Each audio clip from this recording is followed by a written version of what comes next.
প্রিয় মুসলিম ভাই বোনেরা, আসসালামু আলাইকুম। আমি আপনাদের নও মুসলিম বোন মাইশা সিদ্দিকা।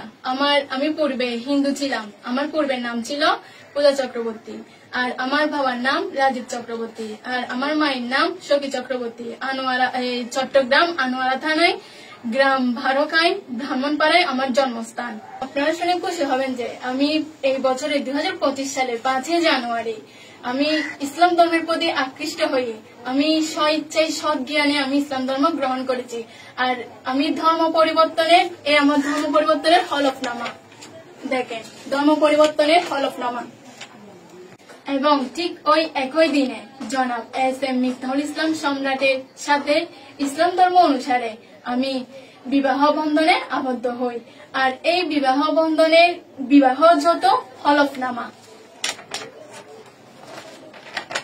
আর আমাদের বিবাহের এই খাবিননামা।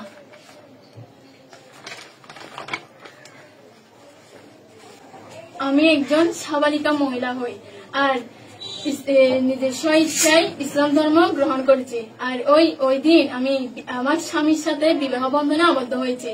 আর ওই দিন আমার 18 বছর 10 দিন পূর্ণ হয়েছে। এই যে আমার জন্ম নিবন্ধন।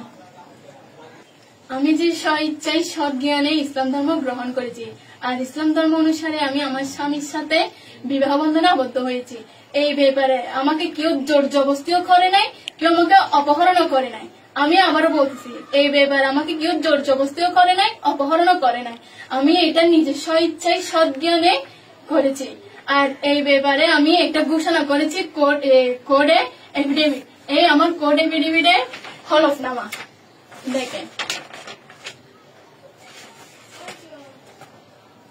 কিন্তু দুঃখজনক বিষয় হচ্ছে, আমি ইসলাম ধর্ম গ্রহণ করার পর আর আমার স্বামীর সাথে বিবাহ বন্ধনে আবদ্ধ হওয়ার পর আর আমার বাবা রাজীব চক্রবর্তী, সঞ্জয় চক্রবর্তী আমার কাকা, আর আশেপাশের লোক শিমুল চক্রবর্তী, প্রিয়তোষ চক্রবর্তী, আকাশ চক্রবর্তী, সবুজ চক্রবর্তী, এরা আমাকে আর আমার শ্বশুর বাড়ির লোকদের অনেক হুমকি ধমকি দিচ্ছে এবং হয়রানি করতেছে।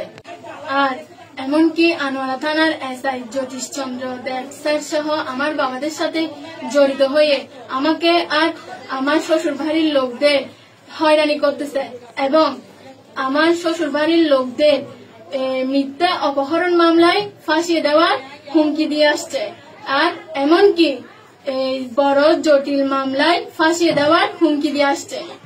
এই ব্যাপারে আমি আমার শ্বশুর বাড়ির লোকদের নিরাপত্তার জন্য মাননীয় চিফ জুডিশিয়াল ম্যাজিস্ট্রেট আদালত চট্টগ্রাম একটা সাধারণ ডায়েরি করি।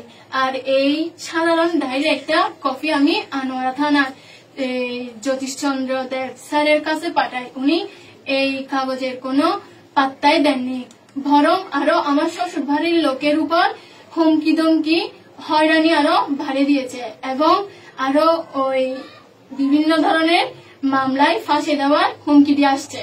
এরপর গত 16 জানুয়ারি 2025 তারিখ আমার বাবা রাজীব চক্রবর্তী আর আমার কাকা সঞ্জয় চক্রবর্তী আর আমার আশেপাশের লোক প্রিয়তোষ চক্রবর্তী, শিমুল চক্রবর্তী, আকাশ চক্রবর্তী, সবুজ চক্রবর্তী, এরা সবাই মিলে আমার বাসুরকে অকাত্য ভাষায় গালিগালাজ করে ও জানে মেরে ফেলার এবং আমার শ্বশুর বাড়ির লোকদের জীবন থেকে শেষ করে দেওয়ার হুমকি প্রদান করে। তখন আমি চট্টগ্রামের মাননীয় অতিরিক্ত জেলা ম্যাজিস্ট্রেট মহানগর আদালতে উক্ত বিবাদীদের বিরুদ্ধে ফৌজদারি অভিযোগ তথা মামলা দায়ের করি। এটি মামলার TC কপি, মামলার মূল কপি ও ম্যাজিস্ট্রেট মহোদয়ের আদেশনামা আনোয়ারা থানায় পৌঁছালে SI জ্যোতিষ চন্দ্র দেব স্যার সেটা জানার পরও আমার শ্বশুর বাড়ির লোকদের উপর হয়রানির পরিমাণ আরো বাড়িয়ে দিয়েছে।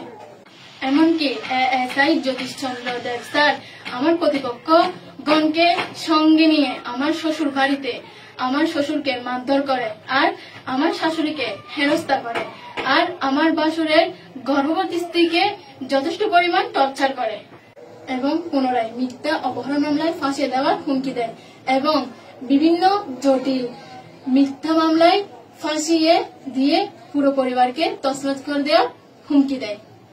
তাই আমি আনোয়ারা থানার SI জ্যোতিষ চন্দ্র দেব স্যারের নিকট আশা করব আপনি আইনের লোক হয়ে আমার ব্যক্তিগত জীবন নিয়ে বেআইনিভাবে মাথা কামাবেন না।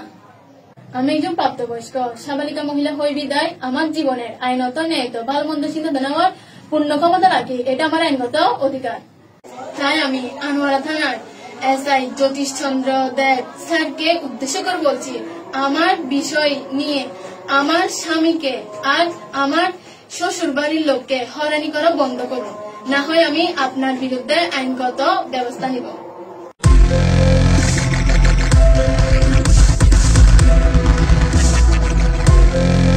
দেশি টিউব, দৃষ্টি জুড়ে বাংলাদেশ।